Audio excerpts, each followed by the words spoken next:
Good morning, my dear students. We have already completed chapter 1 of book Flamingo, the last lesson. Today I am going to brief you up with chapter number 2 of the same book, that is Flamingo, and the name of the chapter is Lost Spring. Now, this chapter, the author of this chapter is XII, and she was born in Rourkela and spent her childhood and adolescence in Hyderabad. She received her education in Hyderabad and in the United States of America. Her parents were both writers. XII began her career as a writer in India. She has been an editor and columnist for major newspapers in India and abroad and has authored several books. The following is an excerpt from her book titled Lost Spring, Stories of Stolen Childhood. Here she analyzes the grinding poverty and traditions which condemn these children to a life of exploitation. So basically, my dear students, in this we have two articles. The first one is sometimes I find a rupee in the garbage, and the second one is I want to drive a car. So this chapter is divided into two articles. First, as I've already told you, sometimes I find a rupee in the garbage, and the second one is I want to drive a car. So basically, through this article, Ains expresses her concern about the exploitation of children in hazardous jobs like bangle making and rag picking. Ains argues that poverty and thoughtless traditions result in the loss of innocence and much needed freedom and education during childhood. So basically, in these two extracts, she's basically talking about the children who are deprived of innocence and also are exploited because of poverty, right? So basically, she's actually talking about children who are living in slum areas and who are deprived of education, as well as they are also deprived of innocence because of the poverty which exists in their families. Okay, so basically, in the first extract, sometimes I find a rupee in the garbage, the author XII writes about her experiences after meeting some children from the poorest strata of society. The first child which she meets in this extract, that is sometimes I find a rupee in the garbage, is Sahib Alam from Bangladesh. He is a rag picker who does not go to school because he does not have one in the neighborhood. Out of enthusiasm to help the boy, Jung promises that she will open a school in the neighborhood, but later feels embarrassed for making a promise that she cannot keep. Over a period of time, she meets more boys like Sahib and notices that none of these children have worn shoes.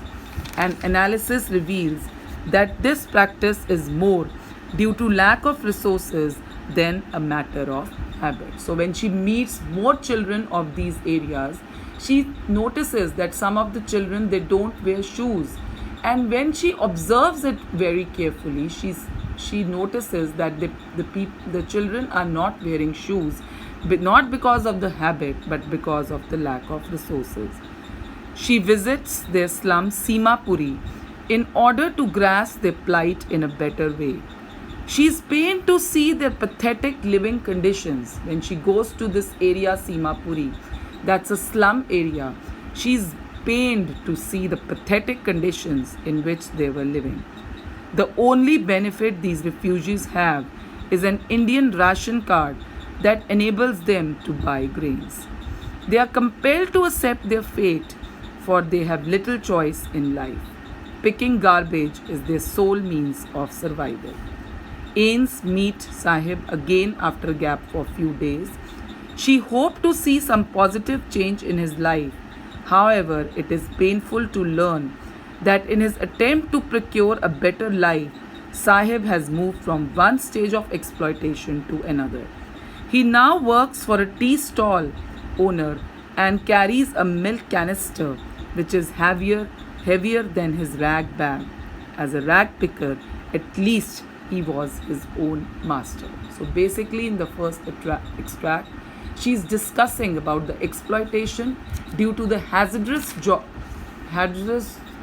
jobs which are carried out by young children like rag picking.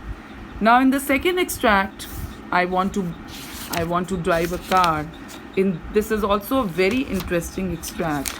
In this extract, basically Mukesh is another young boy whom the author meets. This boy belongs to a family of bangle makers in Firozabad. He wishes to be a motor mechanic and is willing to walk miles for training. However, a peep into the lives of his family members and other bangle makers like them reveals yet another exploited filled existence which is without hope of dignity. Poor ventilation, high temperature, and dim lights cause loss of eyesight at an early age in the workers here. The writer is equally disturbed to see the living areas of these workers. Their houses do not have windows, doors are wobbly, and walls may crumble anytime. Their lanes stink with choked garbage. So she's quite upset to see the exploitation caused to the children because of poverty in these areas. Now she realizes that due to lack of education and poverty, these people are trapped in a vicious circle that seems impossible to escape from. Even the men folk do not wish to organize themselves and make efforts so that they could give them a better life. So we see that these children are, they are victims. They are dual victims. First, they are victims of poverty, and secondly, they are victims at the hands of middlemen, police, politicians, and bureaucrats.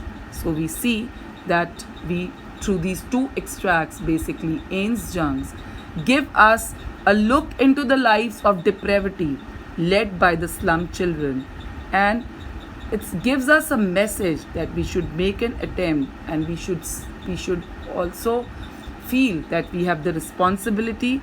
It is each one of us responsibilities to work collectively for the upliftment of these type of children.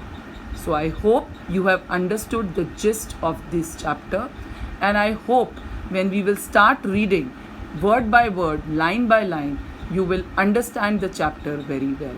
Thank you and have a nice day.